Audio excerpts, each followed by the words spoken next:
लोग कहते हैं संगठन में बहुत शक्ति होती है और सत्य कहते हैं। अब देखिए, एक उंगली और एक मुट्ठी के बल में कितना अंतर है हम सभी जानते हैं, किंतु एक उंगली आपको उचित मार्ग दिखा सकती है, मुट्ठी मार्ग अवरुद्ध कर सकती है।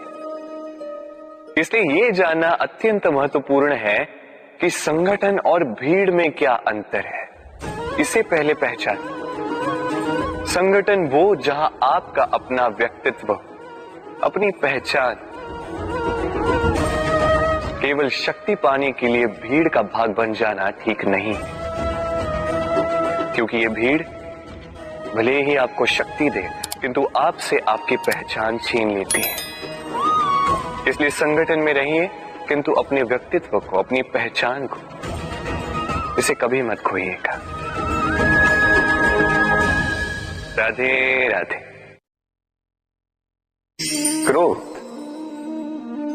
क्रोध क्या है कौन नहीं जानता। हर आयु, हर वर्ग, हर श्रेणी के व्यक्ति को क्रोध का अनुभव हो चुका है। बल्कि किसी किसी का तो परिचय ही इसी प्रकार दिया जाता है कि व्यक्ति अत्यंत क्रोधी है, इससे तनिक बच के ही रहे। अब क्रोध क्या है हम सभी जानते हैं, किंतु ये क्रोध कर क्या सकता है ये बहुत कम लोग जानते हैं। क्रोध कुछ इस प्रकार है, किसी जलते हुए अंगारे को पकड़ना और किसी और की ओर फेंकना। अब इसके पीछे आपकी मंशा होती है सामने वाले को जलाने की, किंतु उससे पहले तो आपके स्वयं के हाथ जल जाते हैं। तो स्मरण रखिएगा, जब भी आप किसी और पर क्रोध करते हैं, सर्वप्रथम वो आपके विनाश का कारण बनता है। मैं कहता हूं, जब इस संसार में करने के लिए प्रेम है तो क्रोध करना ही क्यों। प्रेम कीजिए, यही प्रेम सब में बांटिए और इसी प्रेम के साथ कहें राधे राधे। भय, ये भय सदैव मनुष्य के साथ ही रहता है। कुछ खो देने का भय, जो पा लिया उसे खो देने का भय, अब जिसके हम निकट हैं उसके दूर चले जाने का भय, जो हमारा है हमसे छिन जाने का भय। अब मनुष्य सारा जीवन व्यतीत कर देता है इस भय की छाया में। किंतु क्या कभी आपने ये सोचा है कि ये भय हमें क्यों लगता है? ये भय हमें इसलिए लगता है क्योंकि हम उस व्यक्ति, उस भाव, उस वस्तु को स्वयं से समेट कर रखते हैं। हम स्वयं उसे इतनी शक्ति दे देते हैं कि वो जब चाहे तब हमें छोड़कर जा सकता है, हमें कष्ट पहुंचा सकता है। किंतु यदि हम उस भाव, उस व्यक्ति, उस वस्तु से निर्लिप्त रहें, उसके आकर्षण से हम मुक्त हो जाएं, तो ना ही वो हमें छोड़कर जा सकता है, ना ही हमें कष्ट पहुंचा सकता है। इसलिए स्वतंत्र रहिएगा और सबको स्वतंत्र रखिएगा, प्रेम को भी। राधे राधे। अस्तो मां सद्गमय, तमसो मां ज्योतिर्गमय, मृत्युर्मामृतम गमय। कभी आपने सोचा है, काला रंग ना होता तो क्या श्वेत रंग आपको भाता? रात्रि का अंधकार ना होता तो सूर्य प्रकाश का अर्थ हमें समझ आता? ये थकान ना होती तो क्या विश्राम का अर्थ हम समझ पाते? ये भूख ना होती तो क्या इन स्वादिष्ट व्यंजनों का अर्थ हम समझ पाते? क्या इन सब का आनंद हम ले पाते? स्मरण रखिएगा, इस संसार में कोई भी भाव या वस्तु बुरी नहीं। यदि आप मानते हैं कि बुरी है तो किसी कारण से ये बुराई आवश्यक है, अन्यथा ईश्वर इसे हमारे संसार में रखते ही। इस बुराई का उद्देश्य है हमें अच्छाई का आभास करवाना, ताकि हम अच्छाई में अपना लक्ष्य साध सकें। इसलिए बुरों से कभी घृणा मत कीजिएगा। ये तो केवल भलाई की आवश्यकता के जनक है, उन्हें भले में परिवर्तित कीजिए। असत्य से सत्य की ओर ले जाए, अंधकार से प्रकाश की ओर ले जाए, मृत्यु से अमरत्व की ओर ले जाइए, किंतु प्रेम के पथ से। राधे राधे। अक्सर हमारे पास एक बहाना होता है, एक खींच होती है कि संसार में हम करें तो क्या करें, जो हम करना चाहते हैं वो पहले ही कोई कर चुका है, हमारे पास तो कुछ करने के लिए ही नहीं है। यदि आपको उदाहरण दूं तो इन पूजा की थालियों को देखिए, पहले से ही सब कुछ सज्ज करके रख दिया गया है। अब ऐसे में हम सोचते हैं कि करना क्या शेष है, सब कुछ तो पहले ही हो चुका है। अब यहाँ पे समस्या कर्तव्य में नहीं, यहाँ समस्या हमारी सोच में। हम ये सोचने में समय व्यतीत करते हैं कि क्या हो चुका है। हमें ये सोचना चाहिए कि क्या करना अब भी शेष है जिसमें हम अपना योगदान दे सकते हैं।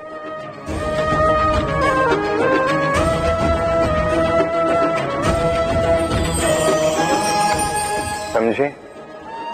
संसार में ऐसा कोई कार्य नहीं जो पूरा हो। आप सदैव उसे आगे बढ़ाने के लिए प्रयास कर सकते हैं। आप उस कार्य को और श्रेष्ठ बना सकते हैं। बस आवश्यकता है तो सकारात्मकता की। राधे राधे।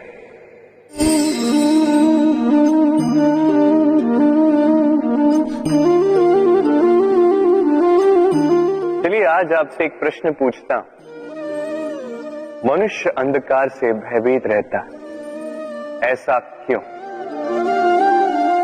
इसका उत्तर है कि इस अंधकार में मनुष्य कुछ देख नहीं पाता, न आगे देख पाता है न पीछे, आसपास क्या है समझ नहीं पाता, न अपनी राह देख पाता है न अपना लक्ष्य। इसके कारण अपना विश्वास खो देता है और इसी कारण से भयभीत हो जाता है। चलिए अब आपसे एक और प्रश्न करता, क्या इस संसार में इतना अंधकार है कि इस दिए का अस्तित्व ही मिटा दे? नहीं, उल्टा ये दिया अंधकार को चुनौती देता है, स्वयं जलकर संसार को प्रकाश देता है। ये छोटा सा दिया, अब जब ये छोटा सा दिया अंधकार से भयभीत नहीं होता, तो भला आप क्यों असफलता से भयभीत होते हैं? आपके भीतर एक अमर आत्मा है, बस आवश्यकता है तो उस आत्मा को जगाने की। अपने भीतर की इस ऊर्जा को जगाकर तो देखिए, सब कुछ दिखेगा।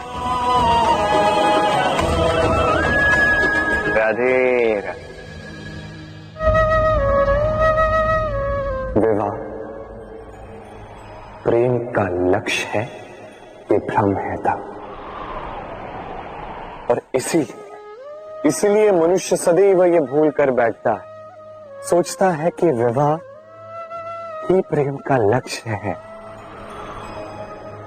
मनुष्य प्रेम को पाना ही प्रेम समझ लेता है। अब देखिए ना, इस संसार में कुछ ऐसे भी भाग्यशाली लोग हैं जिनका विवाह उनके प्रेम के साथ होता है। कुछ का प्रेम ऐसा भी जिन्हें विवश होकर ना चाहते हुए भी किसी और के गले में वरमाला डालनी पड़ती है। किंतु ये दोनों भूल कर बैठते हैं तब विवाह के पश्चात वो सोचते हैं कि हमें तो सब कुछ मिल गया, हमने तो प्रेम प्राप्त कर लिया, हमारा लक्ष्य पूर्ण हुआ। किंतु उसके पश्चात ये जो प्रेम है था कहीं ना कहीं खो जाता। और जिन्हें प्रेम ना मिला वो प्रेम ना मिल पाने की पीड़ा में प्रेम ही भूल जाते हैं।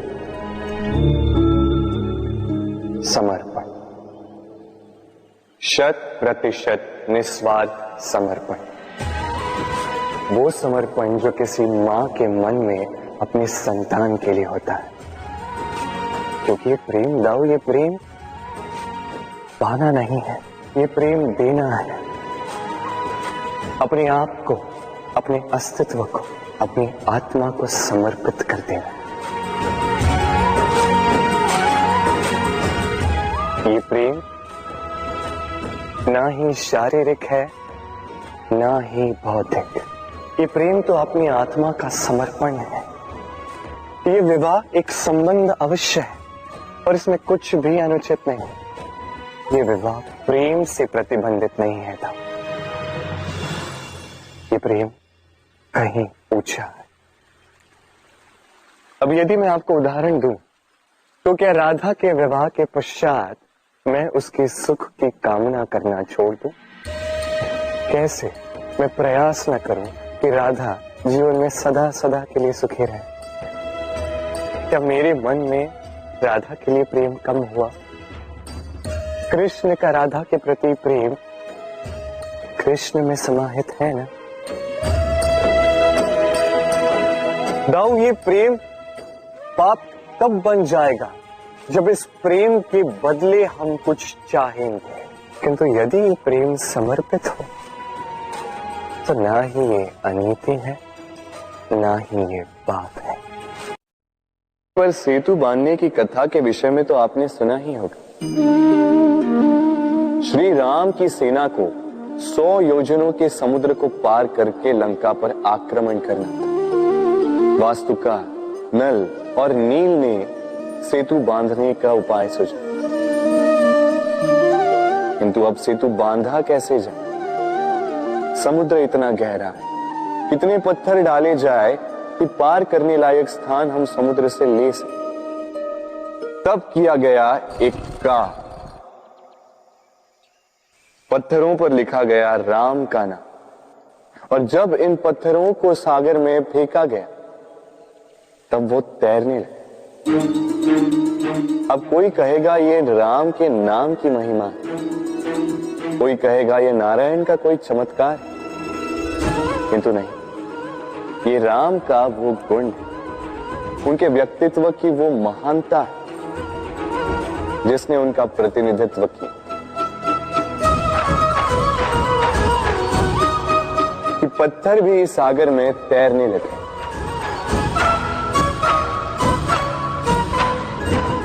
उसी प्रकार जहां हम नहीं होते वहां हमारे गुण हमारा प्रतिनिधित्व करते हैं। हमारे नाम की शक्ति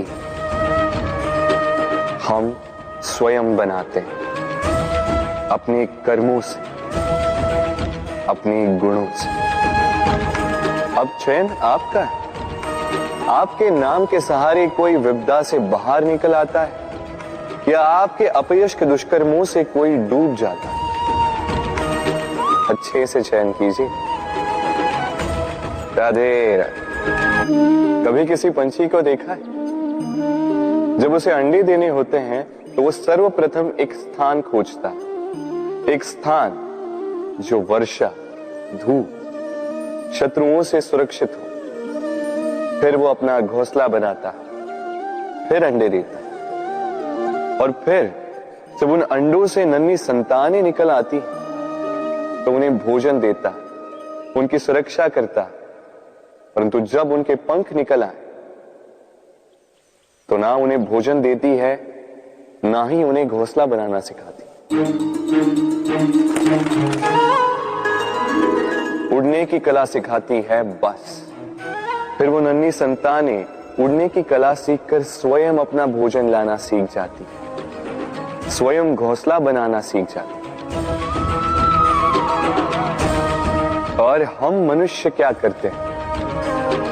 संतान के बड़े होने के पश्चात भी उनकी चिंता में सूखते हैं, प्रयास करते हैं कि उनके लिए घर बना सके। अपनी संतान को और भी शक्तिशाली बनाने के स्थान पर पंगु कर जाते हैं। जीवन में वही कीजिए जो एक पंछी करता है। अपनी संतान को उड़ने की कला सिखाई, संस्कार दीजिए, और एक समय के पश्चात उसे स्वयं अपना आकाश चुनने को मुक्त कर दीजिए। राधे राधे। अब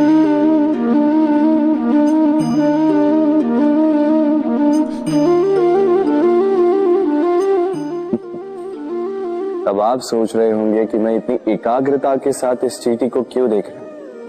आपको बता दूं कि आज इस चींटी को देखकर मैं मंत्रमुग्ध हो चुका हूं। इसके रूप, इसके आकार को देखकर नहीं, इसके प्रयासों को देखकर।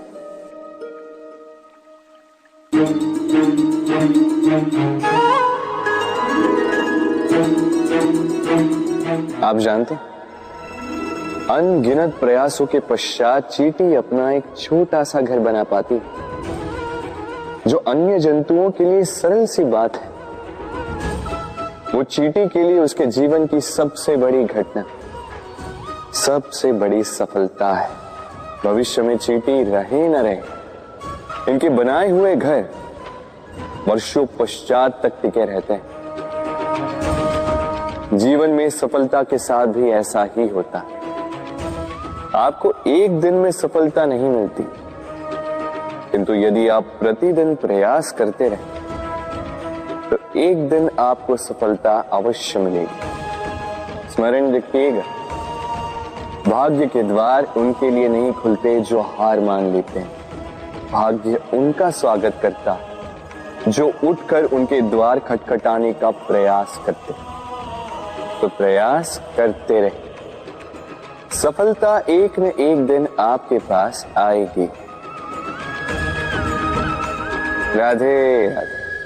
क्या प्रेम में विवाह करना अनिवार्य है? तुम्हें क्या लगता है? बात बुराई की नहीं है राधा, बात है बंधन और जुड़ाव की। राधा, विवाह एक ऐसा पवित्र बंधन है जो दो लोगों को एक जीवन के लिए बांध के रखता है। किंतु प्रेम एक ऐसी भावना है राधा, जो दो प्रेमियों को अनंत काल तक जोड़कर रखती है। विवाह में कोई बुराई नहीं है राधा, किंतु क्या इसे प्रेम के अनंत बंधन का अंग बनाना उचित होगा? जो प्रेम अलौकिक है राधा, उसे संसारिक बंधन में क्यों बांधना? हमें देखो, इस क्षण को देखो, अभी भी हम साथ में ही है ना।